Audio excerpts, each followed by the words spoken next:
बिस्मिल्लाहिर्रहमानिर्रहीम। अस्सलामुअलैकुम दोस्तों, कैसे हैं आप सब? उम्मीद है आप सब खैरियत से होंगे।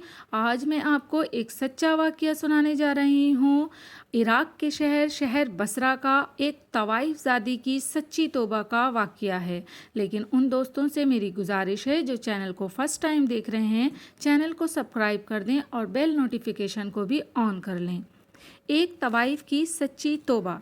शहर बसरा में एक गाने वाली तवाइफ़ शवाना नामी रहती थी, जिसका शहर भर में बहुत चर्चा था। वो एक बदकार औरत थी, बदनामे ज़माना थी। उम्रा की हर महफिल में वो शरीक होती थी। एक दिन वो अपनी लौंडियों के हमरा कहीं जा रही थी कि रास्ते में एक मुकाम से उसे बहुत से लोगों के रोने की आवाज़ आई। शवाना हैरान हुई और समझी कि शायद कोई मर गया है या किसी की मैयत हो गई है। फिर उसने सोचा कि चलो मैं भी तो देखूं कि ऐसा कौन मर गया है जो इतनी आहो बका हो रही है। वो उस मकाम पर पहुंची तो हैरान रह गई। क्या देखती है कि एक मुबल्लिग बहुत बड़े इज्तिमा में जहन्नम की सिफ़त और खुदा के हवलनाक अज़ाब का ज़िक्र कर रहे थे। जहन्नम की हवलनाकियाँ बता रहे थे और मजमा खुदा के खौफ से रो रहा था। शवाना पर इस बयान का गहरा असर हुआ, या शायद कुदरत ने उसके कदम वहीं रोक दिए थे। वो भी उन हज़रत की बातों को गौर से सुनने लगी और वो भी खुदा के खौफ से कांपने लगी और फिर कहने लगी कि क्यों हजूर, अगर मैं तौबा कर लूँ तो क्या खुदा मेरी तौबा कबूल करेगा और मेरे गुनाह माफ़ फरमा देगा? वो बोले हाँ। शवाना ने कहा, मगर मेरे गुनाह बेशुमार हैं और मैं बड़ी बदकार हूँ। मुबल्लिग हज़रत ने कहा, तुम हो। खुदा की कसम, अगर शवाना भी तौबा करती तो अल्लाह ताला उसकी तौबा को भी कबूल करके उसे भी माफ़ फरमा देता, क्योंकि हज़रत जो मुबल्लिग थे वो नहीं जानते थे, ना पहचानते थे कि शवाना कैसी नज़र आती है और कौन है।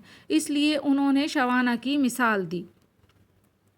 शवाना रोते हुए बोली, तो जनाब सुनिए, मैं ही बदज़ात खुद शवाना हूँ और आज से सच्चे दिल से तौबा करती हूँ कि आइंदा कभी कोई गुनाह ना करूँगी। इसके बाद हर लौंडी को अपनी सब लौंडियों को उसने आज़ाद करके अपना सारा माल गुरबा में तकसीम कर दिया और ख़ुद इबादत में मशगूल हो गई और इस कदर इबादत में मशगूल हुई कि दुनिया को भूल गई। और 40 साल तक वो ज़िंदा रही और जब तक ज़िंदा रही तब तक अल्लाह की याद में रही और इबादत करती रही। और सारे बसरा में वो जो बदनाम थी, आबदा और जाहिदा के नाम से मशहूर हो गई। सुभान अल्लाह। अल्लाह ताला की रहमत बहुत ही बड़ी है। सच्चे दिल के साथ तौबा कर लेने से खुदा ताला बड़े बड़े गुनाह माफ़ कर देता है। मुबल्लिग को भी चाहिए कि वो नरमी और प्यार के साथ बयान करे।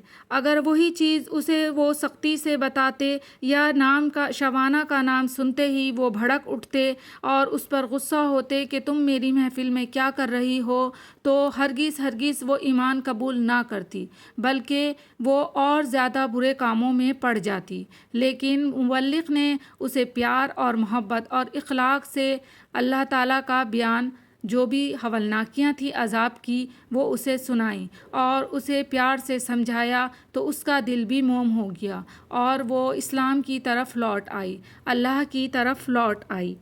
अगर कोई बयान सुनकर मुतासिर हो जाए तो इस पर ख़ास तवज्जो करे और इसकी बात ध्यान से सुने और इंतहाई खुंदा पेशानी से उससे मलामत करे, नेज़ निहायती दिलनशीन पेरिया में उसको समझाए। इस तरह तवज्जो करने और हुस्न इखलाक का मुज़ाहरा करने से शवाना की तरह बेशुमार गुनाहगार समाज में पलने वाले इंसान राह रास्त पर आ सकते हैं। याद रखिए, आपकी थोड़ी सी तवज्जो किसी की बल्कि उसके तमाम नस्लों की आक़िबत संवार सकती है और मामूली सी बदइखलाकी भी किसी का दिल तोड़कर उसकी नस्लों की आक़िबत ख़तरे में डाल सकती है।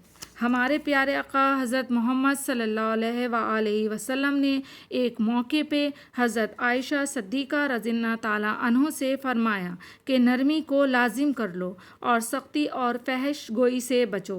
जिस चीज़ में नरमी होती है उस